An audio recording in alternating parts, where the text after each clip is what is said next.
Hello everyone, welcome back to our channel. ఈరోజు మనం ముల్లంగి సాంబార్ చేసుకుందాం. ముందుగా ప్యాన్ పెట్టి ఆయిల్ వేసి ఆవాలు జీలకర్ర వేసుకొని అవి కొంచెం చిట్లాక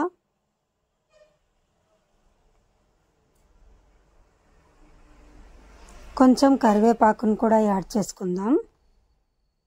నేను ఇక్కడ చిన్న ఎర్రగడ్డలు వాడుతున్నానండి, ఇది సాంబార్ కోసమే వాడతారు. అలాగే 2 ఎండుమిర్చిలు తుంచి వేస్తున్నాను. అలాగే 2 టమాటాలను కూడా సన్నగా తరుక్కున్నటువంటివి వేసాను. ఇవి బాగా కొంచెం మగ్గితే కొంచెం వాటర్ లాగా వస్తాయి.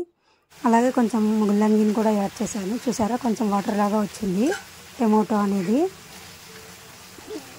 ఇప్పుడు మనం ఆల్రెడీ నానబెట్టుకున్నటువంటి చింతపండుని యాడ్ చేస్తున్నాను.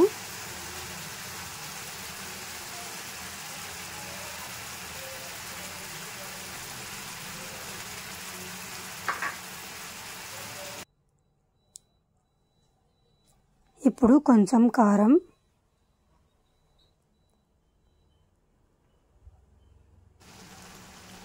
అలాగే కొంచెం సాంబార్ పౌడర్, అలాగే 1/2 టేబుల్ స్పూను ధనియాల పౌడర్ని కూడా వేసాను. అలాగే కొంచెం సాల్ట్ని కూడా వేసాను. ఇప్పుడు పప్పు ఉడకపెట్టుకున్నటువంటిని పప్పుని యాడ్ చేస్తున్నాను. ఇప్పుడు కొంచెం ఇంగువ కూడా యాడ్ చేశాను. ఇదంతా బాగా ఉడకాలి.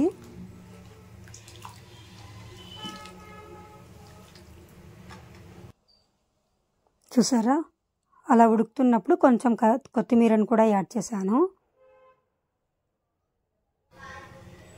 చూడండి, అలా బాగా ఉడకాలి, అప్పుడు టేస్ట్ అనేది బాగుంటుంది.